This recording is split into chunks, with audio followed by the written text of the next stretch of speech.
Just in, Princess Leonor royal wedding live from Denmark leaves Spain speechless.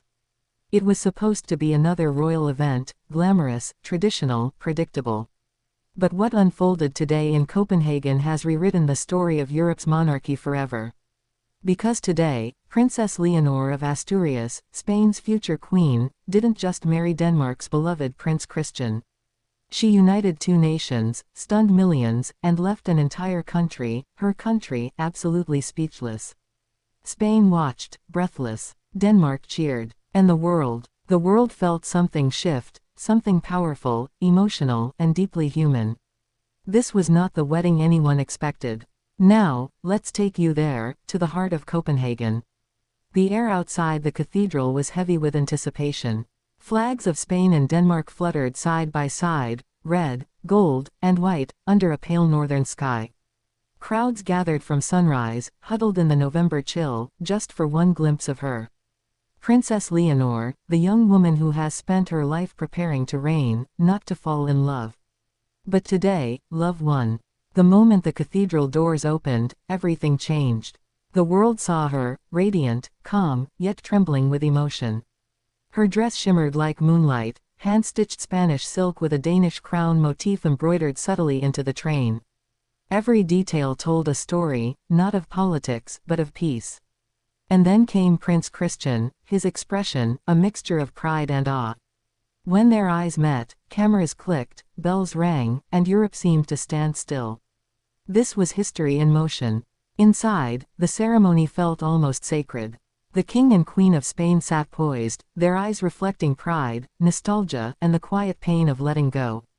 Queen Letizia wiped a tear as the vows began, words not just of union, but of shared destiny.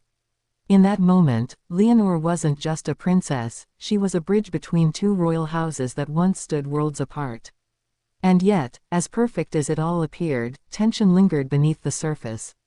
Because behind this fairy tale, whispers echoed through Europe. Would Spain accept a Danish prince as their future king consort? Would this alliance strengthen or divide the Spanish crown? That question, lingering in the air, was part of what made this wedding so emotionally charged, and why Spain, watching live, could hardly find the words. After the vows, as they turned to face the crowd, something unexpected happened. The cathedral erupted into applause, spontaneous, unrestrained, and deeply human. Even the usually composed royals in the front row smiled through tears. King Felipe placed a hand over his heart, a gesture no one expected to see broadcast live. It was the gesture of a father, not a monarch. Leonor's voice cracked as she said, "Te amo," softly, caught by the microphones, and Christian's reply, "For now and forever," echoed across the hall. Those few seconds traveled across screens and hearts all over Europe. And in that moment, every wall of royal formality dissolved. Outside, the streets of Copenhagen were electric. Crowds cheered, church bells rang for miles, and Spanish fans waved red-gold flags alongside Danish banners.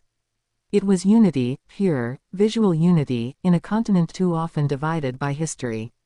Even journalists admitted, this felt different. It wasn't a performance. It was real. Then came the royal procession, the carriage gliding through the streets, with Leonor and Christian waving through a sea of people. Children on shoulders, old couples holding hands, royal enthusiasts shouting her name. It felt like a scene from another time, but with a modern heart.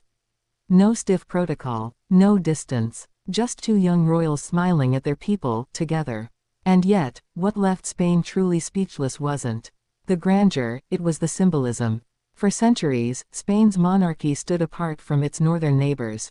But here was their crown princess, marrying into Denmark's royal family, the oldest monarchy in the world, and doing so not out of duty, but love.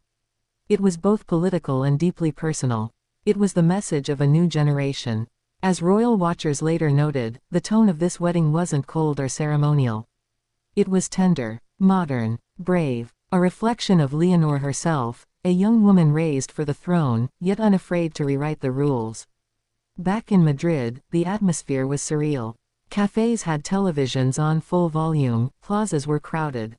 Older generations wept, not just for nostalgia, but pride. You could hear whispers everywhere, "Our future queen, she's truly ready." It wasn't just a wedding, it was a coming-of-age moment for Spain. And it's not lost on anyone that this royal marriage arrives at a delicate time. The Spanish crown has faced years of public scrutiny, questions about relevance and modernization. But today, through Leonor, the monarchy showed something different. Heart, humanity, vision. When the couple stepped onto the balcony of Amalienburg Palace, the cheers reached a deafening crescendo. For the first time, Princess Leonor waved not just as Spain's heir, but as Europe's newest royal symbol.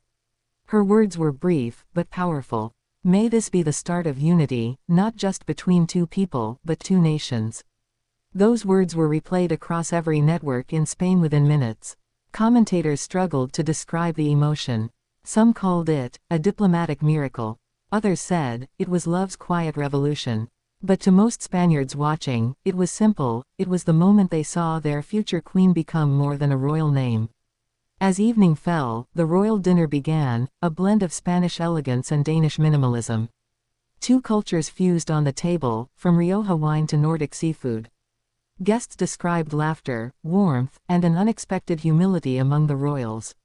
Even seasoned correspondents admitted, this felt like the end of the old monarchy and the beginning of something truly new. And amid the grandeur, small human moments kept emerging, Queen Margrethe laughing with Queen Letizia, Prince Christian whispering jokes to Leonor as photographers clicked, King Felipe smiling at the sight of his daughter finally free from the pressures that once weighed on him. Later, footage surfaced, unplanned, unscripted moments from the reception. Leonor dancing with her father. Christian thanking Spanish guests in perfect Castilian. And perhaps the most moving, Leonor's speech, short and emotional. I was born to serve Spain, but today, I also vow to honor the love that makes service meaningful. The applause that followed shook the hall. And somewhere in Madrid, families watching live applauded too, not for spectacle, but for sincerity. As midnight struck, fireworks lit up Copenhagen. Reflections danced on the water as the couple shared their first private dance.